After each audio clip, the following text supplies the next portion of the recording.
The question of how a person of faith or a person of conscience can participate in the organized slaughter of war is one of the oldest tensions in human history. To understand the birth of just war theory, we have to travel back to the crumbling edges of the Roman Empire and enter the mind of St. Augustine of Hippo. Before Augustine, the early Christian church was largely pacifist, following the literal command to turn the other cheek. But as the Roman Empire converted to Christianity and simultaneously faced the existential threat of barbarian invasions, the philosophy had to evolve. Augustine realized that a radical, uncompromising pacifism could actually be a form of moral cowardice if it allowed the innocent to be slaughtered by the wicked. This realization birthed the framework of jus ad bellum, the right to go to war. Augustine's struggle was not about making war good, for he believed all war was a consequence of sin and a mark of human failure. Instead, he sought to make it just. He argued that while the act of killing is a grave evil, the act of allowing a greater evil to prevail is worse.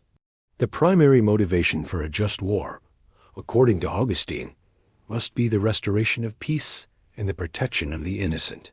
It can never be about the love of violence, the desire for revenge, or the lust for power. He introduced the concept of right intention, which remains a pillar of international law today. This means that even if a nation has a legitimate reason to fight, the war becomes unjust if it is fought with a heart full of hatred. Augustine's blueprint requires a heavy, mournful heart. The just warrior is one who fights because they must, not because they want to. They are like a surgeon performing a painful operation to save a life. They do not enjoy the cutting, but they recognize its necessity. This perspective forces us to look at the internal state of the soldier and the statesman.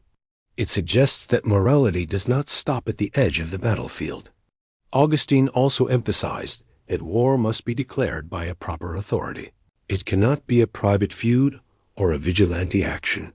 This was an attempt to bring the chaos of human conflict under the rule of law and the scrutiny of reason. As we explore the origins of this theory, we see the birth of a tension that still defines our modern world, the balance between our desire for absolute peace and our duty to protect the vulnerable. Augustine's city of God is a place of perfect peace, but his city of man is a place of conflict where we must often choose the lesser of two evils. To exit the cave of blind aggression, we must adopt Augustine's mournful gaze. We must realize that every just war is still a tragedy, and every victory is still a funeral. This 35-minute investigation into the roots of just war theory is designed to make you uncomfortable, because if you are comfortable with the idea of war, you haven't understood it yet. We must ask ourselves if a theory born in the 4th century can still hold weight in an age of nuclear weapons and drone strikes. Does the right intention still matter when the trigger is pulled by an algorithm? Augustine's struggle is our struggle.